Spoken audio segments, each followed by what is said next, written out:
विजय वडेट्टीवार सरकारवर टीका करते की सरकारच्या चुकीच्या धोरणांमुळे जी स्थिती निर्माण झाली आहे पेट्रोल डिझेल.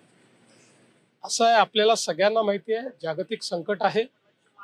जागतिक संकटामध्ये सप्लाय चेन्स डिस्टर्ब झाले असताना आणि जगामध्ये अनेक देशांनी पेट्रोल डिझेलची इमर्जन्सी घोषित केलेली आहे. काही ठिकाणी 2-2 दिवस लॉकडाऊन आहे. अशाही परिस्थितीत आपल्या इथे पेट्रोल डिझेल आपण देण्याचा प्रयत्न करतो. काही ठिकाणी निश्चितपणे मोठ्या प्रमाणात लोक जमा झाले, त्याच्यामुळे काही कायदा सुव्यवस्थेची परिस्थिती तयार झालेली आहे. विशेषतः या सीझनमध्ये आता शेतकरी देखील डबकीमध्ये डिझेलची मागणी करतात. साधारणपणे नॉर्मली आपण ती देत नाहीत, पण या सीझनमध्ये शेतकऱ्यांना आपण देत असतो. पण शेतकऱ्यांच्या नावाने कोणी दुसऱ्याने होर्डिंग करू नये या दृष्टीनं जिल्हा प्रशासन प्रयत्न करते आहे. त्याच्या वेगवेगळ्या उपाययोजना केलेल्या आहेत.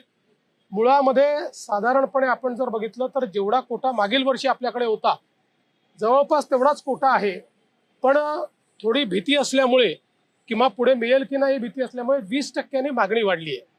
माझी सर्वांना विनंती आहे की पुरवठ्यावर ताण येईल अशा प्रकारे कोणीही साठेबाजी करू नये. परिस्थिती नियंत्रणात आणण्याचा प्रयत्न चाललेला आहे. सर्व जिल्हाधिकाऱ्यांना सूचना दिलेल्या आहेत.